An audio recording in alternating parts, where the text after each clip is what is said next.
ঐতিহ্যমণ্ডিত দিহিনা শ্ৰী শ্ৰী দামোদৰ দেৱসত্ৰত মহাপুৰুষ শ্ৰী শ্ৰী কৃষ্ণদেৱৰ 411তম তিৰোভাৱ তিথি ও ধৰ্মালোচনী সভা সম্পন্ন। বৃহত্তৰ কামৰূপ জিলাৰ অন্তৰ্গত দিহিনাস্থিত ঐতিহ্যমণ্ডিত দিহিনা শ্ৰী শ্ৰী দামোদৰদেৱ সত্ৰত মহাপুৰুষ শ্ৰী শ্ৰী কৃষ্ণদেৱৰ 411তম তিৰোভাৱ তিথি ও ধৰ্মালোচনী সভাখনি দুদিনীয়া বৰ্ণাঢ্য আধ্যাত্মিক কাৰ্যসূচীৰে সম্পন্ন কৰা হয়। সেই অনুসৰি 23 মাঘ বৃহস্পতিবাৰে পুৱা প্ৰভাত বন্দনা, বন্তি প্ৰজ্বলন, উষা কীৰ্তন, ধৰ্মীয় পতাকা উত্তোলন, বৃক্ষৰোপণ, ভাগৱত পাঠ ও নাম প্ৰসংগ, আইসকলৰ নাম কীৰ্তন, আয়তীসকলৰ দিহানাম, আবেলি ভক্তিমূলক গীত পৰিৱেশন, প্ৰতিনিধি সভা, মহিলা নাগাৰা নাম প্ৰদৰ্শন কৰা হয়। আনহাতে 24 মাঘ শুক্ৰবাৰে পুৱা বন্তি প্ৰজ্বলন, ভাগৱত পাঠ, নাম প্ৰসংগ ও ভাগৱত পাঠ, পুষ্পাঞ্জলি ও হোমযজ্ঞ, শোভাযাত্ৰা ও গাঁও ভ্ৰমণ, প্ৰসাদ ও ভোগ বিতৰণ আৰু দুপৰীয়া মুকলি ও ধৰ্মালোচনী সভা অনুষ্ঠিত কৰা হয়। সভাৰ সভাপতিত্ব কৰে দিহিনা দামোদৰদেৱ সত্ৰ কেন্দ্ৰীয় সমিতিৰ সভাপতি প্ৰবীণ চন্দ্ৰ দাসে। সভাত মুখ্য অতিথিৰ আসন অলংকৃত কৰে মাজুলী দক্ষিণপাট গৃহ আশ্ৰমী সত্ৰৰ সত্ৰাধিকাৰ জনাৰ্দন দেৱগোস্বামী দেৱে। সভাৰ আদৰে দিহিনা দামোদৰদেৱ সত্ৰ কেন্দ্ৰীয় সমিতিৰ সম্পাদক মহেশ্বৰ দাসে। সভাত বিশিষ্ট লেখক প্ৰবীণ চন্দ্ৰ দাসৰ দ্বাৰা ৰচিত শ্ৰী শ্ৰী দামোদৰদেৱ আৰু দিহিনা সত্ৰৰ ৰূপৰেখা ধৰ্মীয় গ্ৰন্থখনি উন্মোচন কৰে গগন পাটোৱাৰীদেৱে।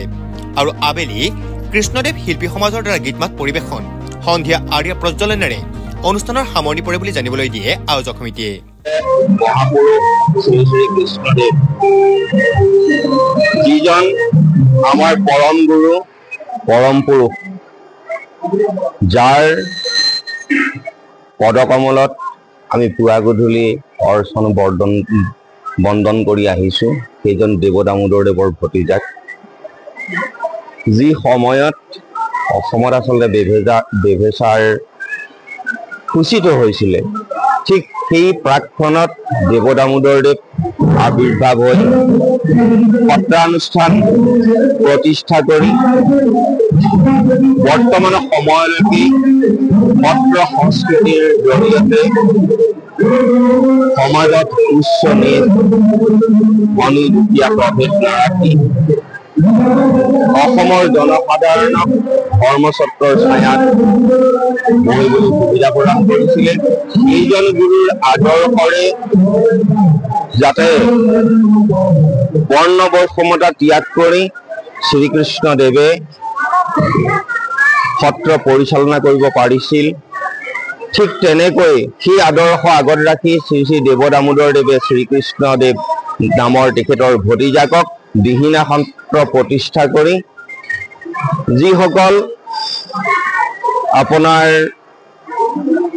হীন কুলৰ, সেই সময়ত মই আজি আচলতে মোৰ আজিৰ শব্দ নহয়, এইটো তাহানিত দামোদৰদেৱ অৰ্থাৎ নৰনাৰায়ণৰ ৰাজসভাত যি সময়ত সত্ৰ প্ৰেমী যিসকল ব্যক্তি আছিলে, দিহিনাৰ কেইজনমান ভকতে সেই সময়ত ৰজাক আবেদন কৰিছিলে যে তেওঁলোকক এজন আধ্যাত্মিক গুৰু লাগে, যিসকলৰ জৰিয়তে শৰণ ভজন লৈ মানৱত্বলৈ উত্তৰণ কৰাৰ পথ বাছি ল'ব পাৰে।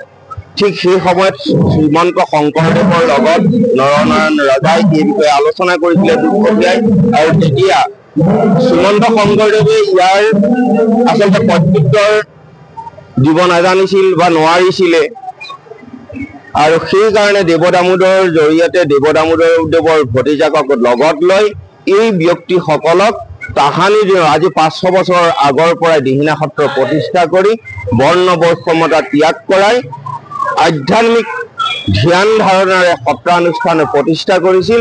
আৰু আজি সেই সত্ৰৰ বৰ্তমান বয়স 411 বছৰ। গতিকে 411 বছৰে দামোদৰদেৱৰ বংশধৰে এই সত্ৰক পৰম্পৰা অনুযায়ী শ্ৰীমন্ত শংকৰদেৱৰ আৰু শ্ৰী শ্ৰী হৰিদেৱ, শ্ৰী শ্ৰী মাধৱদেৱ, ভট্টদেৱৰ এই পঞ্চগুৰুৰ আদৰ্শ বজাই ৰাখি অসমীয়া সমাজখনক সুস্থিৰ কৰিবৰ প্ৰয়াস আৰু প্ৰচাৰ কৰি আহিছে। দামোদৰদেৱক যেতিয়া চিঠিখন দিয়ে, দামোদৰদেৱে পঢ়ি চাই কৈছিল 12জন বৈষ্ণৱক চাই 12জন বৈষ্ণৱৰ ভিতৰত কোন বৈষ্ণৱ বৰ্ণত যাবি, তেতিয়া দামোদৰদেৱৰ ভতিজা ল'ৰা মহান গুৰু কৃষ্ণদেৱে থিয়াৰি কৈছিল যে খুৰা আপুনি যদি আদেশ কৰে বৰণত যায় মই 4 জাতিক শৰণ ভজন দিম। তেতিয়া দামোদৰদেৱ সন্তুষ্ট হৈছিল। দামোদৰদেৱ সন্তুষ্ট হৈ নিজৰ গলত ৰুদ্ৰাক্ষৰ মালা খুলি কৃষ্ণদেৱৰ গলত পিন্ধাই দিছিল। পিন্ধাই দি কৈছিল যে বাছা একদিন ৰাইজেই মানুহেই বিচাৰি ল'ব সেই বুলি কৈছিল। তাৰ পাছত আহি ব্ৰহ্মপুত্ৰৰে উজাই আহি শুৱালকুছি পায়।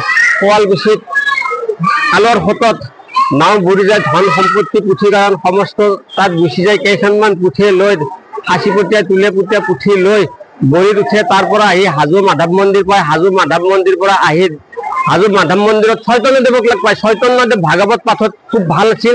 চৈতন্যদেৱৰ লগত আলোচনা কৰি আহি এই ঠাইখিনি পায়। এই ঠাইখিনিত চাৰিওফালে জংঘল আছিল, অটব্য হাবি জংঘলৰে ভৰপূৰ, পানীৰে ভৰপূৰ। এই ঠাইখিনিত দেখা পাইছিল যে সাপ বেং বাঘ হৰিণ একেলগে আছিল, কাকো কোনো হিংসা কৰা নাছিল। এইখিনি অহিংসাৰ ঠাই দেখা পাই কৃষ্ণদেৱে নাও ৰাখিবাৰ দি ইয়াতে সত্ৰ স্থাপন কৰিবলৈ মনস্থ কৰিছিল। তেতিয়া দিশ নাপাই ফালে চাও দিশে চাই মুখৰ আগত এডাল তেলিপৃষ্ঠ দেখা পাইছিল। সেই তেলিপৃষ্ঠৰ তলত 3টা শব্দ পাইছিল, ৰাম ৰাম শব্দ পাইছিল। এই 3টা ৰাম ৰাম শব্দক অনুসৰণ কৰি খুটি মাৰি বন্তি জ্বলাই সত্ৰ স্থাপন কৰিছিল। তেতিয়া ঠাইখিনিৰ নাম দিছিল দিশ না নামেৰে জনাত আছিল। আৰু সত্ৰ স্থাপন কৰি ইয়াতে ভকত বৈষ্ণৱক শৰণ ভজন দিছিল মহান গুৰু কৃষ্ণদেৱে। তাৰ পৰা কৃষ্ণদেৱে শৰণ ভজন দি এইখিনি ঠাইতেই আছিল। তেতিয়াৰ পৰা দামোদৰ দেৱৰ বংশধৰ কৃষ্ণদেৱৰ বংশধৰ আজিও দিহিঙা সত্ৰত ৰৈ আছে। আপোনালোকে চাওক 4জন গুৰু আছিল, 4জন গুৰুৰ বংশধৰ নাই, 3জন গুৰুৰ বংশধৰ নাই। দামোদৰ দেৱৰ ভতিজা কৃষ্ণদেৱৰ বংশধৰ আছে, শংকৰদেৱৰ নাই, মাধৱদেৱৰ নাই, হৰিদেৱৰ নাই। এই 4জন গুৰুৰ বংশধৰ দামোদৰ দেৱৰ বংশধৰ ইয়াতে থাকি আজিৰ তাৰিখটোত তেওঁৰ মৃতদেহী হিচাপে আমি সমস্ত অসমবাসী ৰাইজে মানি চলি আহিছো। এইখিনিয়ে মোৰ ক'বলগীয়া। আমাৰ দামোদৰ সত্ৰত মহাপুৰুষ শ্ৰী শ্ৰী কৃষ্ণদেৱ গুৰুজনাৰ 411তম নিধন তিথি উদযাপন কৰা হৈছে। এই উপলক্ষে আমি মাজুলী দক্ষিণপাট গৃহস্থী সত্ৰৰ সত্ৰধিকাৰ মহাপ্ৰভু সন্মানীয় জনাৰণ দেৱগোস্বামী ডাঙৰীয়াক মুখ্য অতিথি হিচাপে আমি নিমন্ত্ৰণ জনাইছোঁ। লগতে আমি বিভিন্ন ধৰ্মীয় কাৰ্যসূচীৰে আজি 2দিনীয়া বৰ্ণাঢ্য কাৰ্যসূচীৰে আমাৰ এই উৎসৱটো পালন কৰি অহা হৈছে। এই সত্ৰৰ জৰিয়তে এই অঞ্চলটোৰ গোটেই অসমত ধৰ্মীয় আৱেগ অনুভূতিক দেৱ দামোদৰদেৱ গুৰুজনাৰ নীতি আদৰ্শ কৃষ্ণদেৱ গুৰুজনাৰ নীতি আদৰ্শৰে সকলো লোকৰ মাজত বৰ্ণ বৈষম্য নোহোৱা কৰি এক সমান্তৰালভাৱে এক সমাজ ব্যৱস্থাৰ সৃষ্টি কৰি আহি এই সত্ৰই আজিলৈকে মূৰ দাঙি থিয় দি আছে। হাজোৰ পৰা অনামিকা কলিতাৰ report, news any 365। Stay informed, stay ahead. News Any 365.